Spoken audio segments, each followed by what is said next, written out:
keçmiş baş nazir Surət Hüseynov məhkəmədə şok açıqlamalar verdi. O, Əbülfəz Elçibəyin hakimiyyəti dövründə onun komandasında şeytan olduğunu bəyan elədi. Surətin bu sözləri sürətlə cəmiyyətdə yayıldı və hamı cin şeytan axtarışına çıxdı. Elə bu günlərdə Milli Öz Fəaliyyət Akademiyası Şər Qüvvələrə qarşı mübarizə adlı beynəlxalq elmi praktik konferans da keçirdi. Bu konferansın məqsədi, keçirməkdə bu konferansın məqsədi nədir? Bilirsiniz, Mübariz müəllim, demək, axır vaxtlar Azərbaycanda şər qüvvələr, şeytanlar çox peyda olub və bu da bizim xalqımızın gələcəyinə, gələcək inkişafına böyük mane olur. Ona görə bizim akademiyamızın möhtərəm professoru, institutun direktori, Hidayət müəllim bizlə bir bərabər, bizim akademiyanın demək üzvü, beynəlxalq konferans çağırmışıq ki, bu şər qüvvələri, bu şeytanları aradan götürək. Ona görə xahiş edirəm suallarınızı verəsiniz Hidayət müəllimə. O öz fikirlərini desin, nə çatışmaz, mən də öz fikirlərimi deyərəm. Özünüzü təqdim eləyin. Mənəm, Hidayət müəllim. Demək, şər qüvvələrə qarşı mübarizə institutunun professoru Hidayət Rüstəmbəli.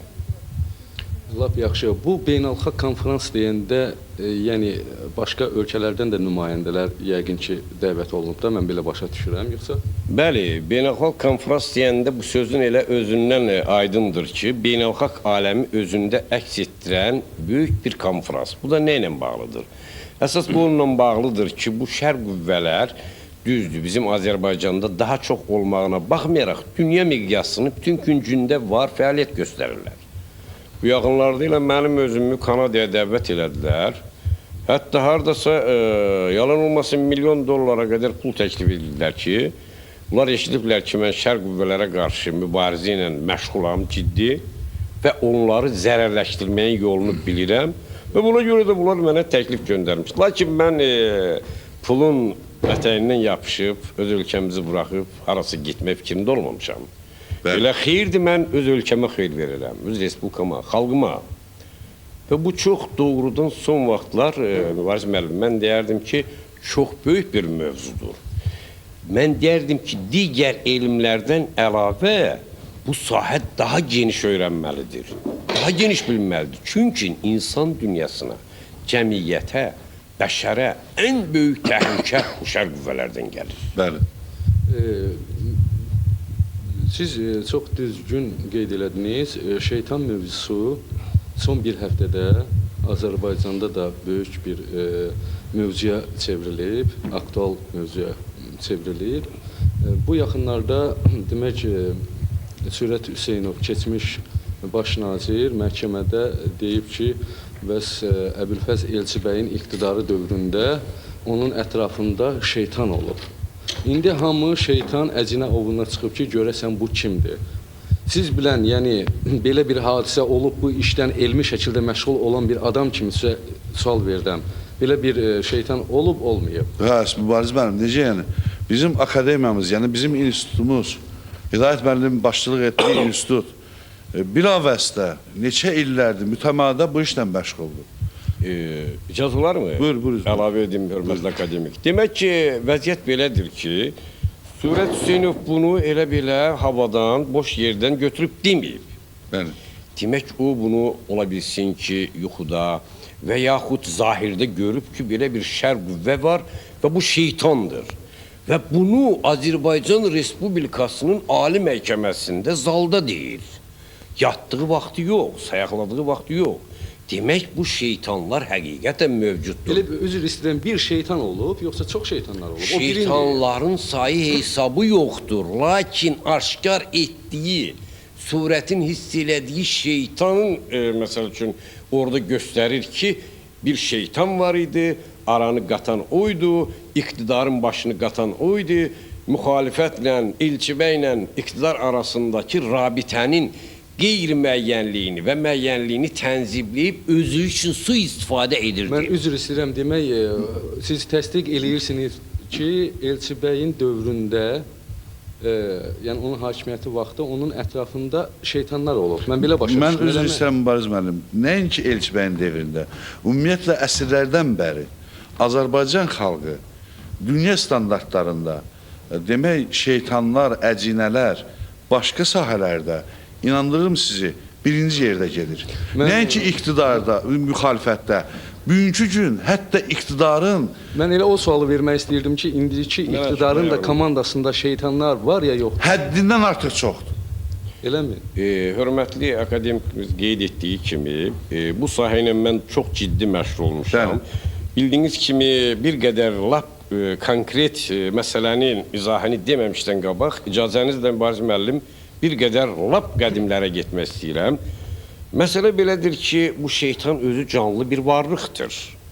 Bu şeytan Allahın izni ilə yaranmışdır. İnsan formasında olur. Necə olur? Şeytan necə olur? Şeytanı Allah elə bir qabiliyyət vermişdir ki, o insan formasında müxtəlif canlı formalara öz naqis əməllərini, çirkin əməllərini yetirmək üçün o demək bu formalara düşə bilir. Mən üzr istəyirəm. Əgər insan formasında olursa, daha çox qadın formasında olur, yoxsa kişi formasında olur? Mən öz demək bizim institutun laboratoriya üsulundan və digər elmi tədqiqatlarla araşdırdığımıza görə son vaxtlar qadın üzərə daha çox formalaşır şeytan. Amma bizim respublikada isə son vaxtlarda kişi qisimli şeytanların sayı daha çox artmışdır. Mən üzr istəyirəm, yenə qayıdım o həmin məhkəməyə. Sürət Hüseynovun dediyinə görə həmin şeytan balaca boylu olub. Ümumiyyətlə bizim şeytanlar beynəlxalq standarta uyğun gəlir ya gəlmir? Mən sizə deyərdim ki, beynəlxalq aləm üzərə bizim şeytanlar hiləgərlikdə, cəsurluqda digərlərindən daha üstündür. Bizim xalqa bildiyiniz kimi Allah böyük zəka vermişdir. Məsəl üçün bizim xalqımızın evlatları digər əcnəbi dilləri görürsünüz, nə gözəlliklə danışırlar. Demək, bu da xalqa verilmiş fitri bir istedaddır. Mən üzr istəyirəm, bu BMT-nin keçirdiyi son sorğuya görə, şeytanların sayına görə bizim Azərbaycan ən axırıncı yeri tutur axı. Mən üzr istəyirəm Mübariz müəllim, nəinki axırıncı yeri, nəinki. Mən heç cür inana bilmərəm, bizim akademiyada bu haqda çox bizim müzakirələrimiz olacaq. Bəyanat verib, mən bilmirəm. Bəli, bəyanat da vermişik. Bu dünyada şeytan və qara qüvvələr haqqında Azərbaycanda olan birinci yerdə gələn heç kim ola bilməz. Yeganə göstəricidir ki, xahiş edirəm oradan üzəri ilə göz muncuğunu da gətirin, xahiş edirəm. Demək, bu sahədə Azərbaycanı heç kim dünyada qabaqlaya bilməz. Mən bunu sizi ciddiyyətlə deyirəm və bu elmi surətdə bizim hörmətli professor demək 18-ci tomunda hamısı dəqiqliklə yazılıb. Mən üzr istəyirəm. Mən istat da gətirə bilərəm. Mən üzr istəyirəm. Deməli, bizcə çox şey qıt olsa da biz şeytandan boluq. Bununla fəxr eləyə bilərik deməli. Mübariz müəllim, bizim hörmətli akademikimiz qeyd etdiyi kimi doğrudan bu ciddi bir mövzu olaraq qalmaqda mən demək əsərlərimdən sizə statlar da göstərir. Şəkil göstərmək fikrindəyəm ki, xahiş edirəm mümkünsə bunu xalqımıza göstərin. Baxdığınızda bax bu göstərim orada. Bəli. Bu demək ki, görürsünüzmü, əldir, yer kürəsini ovcunun içində tutur. Bu iblisdir, şeytan. Şeytan yer kürəsini öz əlində tutur. Yəni ki, dünyanı bu idarə edir. Fikir verirsinizmi, şeytanın barmaqları qıpqırmızı gözə oxşuyur. Mən demək, görürsünüz, bax, demək, Hidayət müəllimin yazdığı 18 tomun ortasında belə bir fikir var ki, şeytan insanın içindədir, tamahındadır. Bu, bugünkü bu varlıqla demək, kifayətlənmir. İstəyir yer kürrəsini, o işdə o tamam, o şeytan yer kürrəsini. Mən üzr istəyirəm, bizim efir vaxtımız çox. Ən maraqlı yeri var, bunu icazənizlə mən qeyd edərdim. Xahiş edirəm, hörmətli akademik. Bildiyiniz kimi, Mübariz müəllim, bu, mən deyərdim ki, bizim əsərimizin lap belə gözəl, duzlu yeridir və xalqımız üçün də böyük xeyri var. İsa Peyğəmbərin haqqında çox eşitmişsiniz. Görürsünüz, amma biraz Rusça oxuyacam, eyb yoxdur ki. Mən sizdən üzr istəyirəm. Gəlin bu müzakirələri növbəti verilişimizin birinə saxlayaq. Biz bəzi detalları gəlin konkretləşdirək. Siz deyirsiniz ki, Sürət Hüseynovun dediyi şeytanı siz tanıyırsınız. Hətta ondan başqa şeytanları da tanıyırsınız. Hətta indiki iqtidarın dövründə üzr istəyirəm. Hətta indiki iqtidarın komandasında olan şeytanları da tanıyırsınız. Bəs xalqa həqiqəti söyləməyin vaxtı deyilmi? Həmin şeytanları konkret göstərməyin vaxtı deyilmi? Bilirsiniz, mən üzr istəyirəm. Mən icazə versəydiniz bu suala mən cavab verərdim. Bilirsiniz, bu suala cavab belədir ki, indiki zamanda biz o şeytanların adını çəksək, siz bilirsiniz ki, atəşkəs kəsilib, sabitdir bizim respublikamız, heç bir başqa fikirlər yoxdur. Biz onların adını çəksək, çox qalmaqallar başlaya bilər. Biz yeri gəldikcə, gələcəkdə bir-bir hamısını, o şeytanları ifşa eləyib öz söhbətlərimizdə, çıxışlarımızda, məqalələrimizdə göstərəcəyik. Mən sizdən üzr istəyirəm, əgər bu şeytanların, şər qüvvələrin konkret adını demirsiniz, heç olmasa bunlara qarşı mübarizəni deyin, xalq bunlarla necə mübarizə aparsın? Xalqın... Bilirsiniz, mən üzr istəyirəm, demək, ən əsası, birinci odur ki, kim şübhələnir ki, haradasa şeytan var, iti bıçaqlarda istifadə eləməlidir. Mən açıqlamaq istəyirəm, icazə olar mı? Buyurun. Akademik dediyi kimi, demək ki, burada iti bıçaqlar sözü, bu hələ qədimlərdən qalmışdır ki, eşitmişsiniz, hamilə qadının hal aparmasın deyin, yastığın altına bıçaq qoyurlar, əgər arx keçirsə gedib onu bıçaqlayırlar, gecə yaxşı yata bilməyən uşağın başının altına bıçaq qoyurlar. Gördünüz ki, şər qüvvələr gəlir otaqlara, uzun, lezbiyalı, uzun demək bıçaqları götürüb ülgüc kimi sağa sola havada yellədib onları doğramaq lazımdır ki, bir də demək Auzu billahu mineşşeytanirracim Bismillahirrahmanirrahim. Yəni Allah bizi şeytanın bəlasından, xofundan qorusun deyib bıçağı demək otağın bütün künclərində havada yellətmək lazımdır. Mən üzr istəyirəm, bunu deməli hamı eləyə bilər də, yoxsa? Bunu əlbəttə qorxu hiss edib, şeytanın təcavüzünü hiss edib ki, onun məmləkətinə, evinə, eşiyinə, yurduna, yuvasına şeytan təcavüz edib şər qüvvələr. Mən üzr istəyirəm, demək, biz məsləhətləşmişik, bir gün demək, şeytan günü keçirmək lazımdır Azərbaycanda. Həmən günü bütün xalqımız, demək, şeytana qarşı mübarizə günü. Mübarizə günü, üzr istəyirəm, şeytana qarşı mübarizə günü keçirməliyik və həmən günü bütün o iti ülgüçlərdən bütün xalqımız əlinə alıb gecə yarısı saat 2-də, qaranlıqda bu şeytanların demək, kəsib, dorğasaq, mən çox güman edirəm ki, bizim vətən heç vaxt basılmaz. Mən üzr istəyirəm. İcazənizlə mən əlavə eləmək istəyirəm. Üzr istəyirəm, əlavə eləyərsiniz. Bax, tutaq ki, belə bir sual verim də sizə. Siyasi partiyalarda da şeytan varmı? Təbii, siyasi partiyaların özündə şeytan hədsiz dərəcədədir. Mən üzr istəyirəm, onda əgər onlar şeytana qarşı mübarizə aparsalar, uzun bıçaqlardan götürüb otaqda ora-bura hərrənsələr, sağa-sola fırlasalar, buna necə qiymət verərlər? Mən üzr istəyirəm, hörmətli professor. Demək, bu dövlət çevrilişinə hazırlığa işarə olmazmı? O cür də qiymətləndirilə bilər, başqa cür də. Sabahsı gün gəlib bunu yoxlayanlar, ola bilsin şeytan paltarını da gəlib yoxlayırlar. Bəs onda deməli sənədlərini yoxlamaq lazımdır kimi? Mütləq və mütləq. Olar mı açıqlayayım? Demək, birinci növbədə dəqiqləşdirmək üçün, onun şeytan olub, qara qüvvə olub olmamağını araşdırmaq üçün onun sənədlərini araşdırmaq lazımdır. Sənədinə baxmaq lazımdır, şəklinə baxmaq lazımdır. Çünki bildiyimiz kimi dini ayinlərdən və bütün elmdən, kitabdan, hamısından bizə məlumdur ki, şeytan müxtəlif donlara girə bilir. Beləliklə bütün cəmiyyət cin, şeytan axtarışına çıxıb. Kimi şeytan axtarır, kimi də ona qarşı mübarizəyə girişib. Görəsən göyün 7-ci qatında olan Orxan Fikrətoğlu nə düşünür? Salam. İtin tapılsın rəis. Biboğlu əjdər demişkən, əzilənə ərziyə umudlu, dözəni dizinə umudlu, əzəni özünə umudlu əqraban neynir?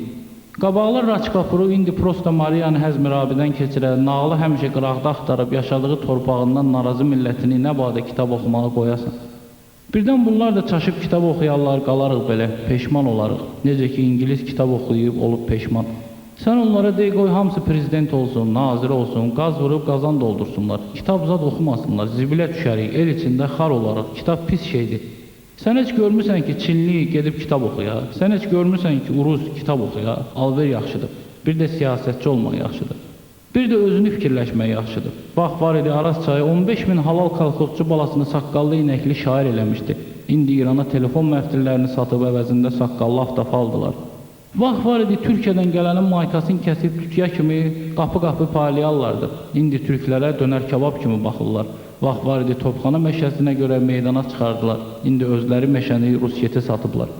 Hamısı siyasət oyununun axırıdır. Məmləkətin pulları cırıldı.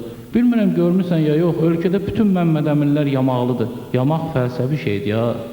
Qadeş, ölkə başdan başa yamaqdır. Müxalifət iqtidarın yamağıdır, matadrom azadlığın. Sənə bir şey deyim, ancaq inan.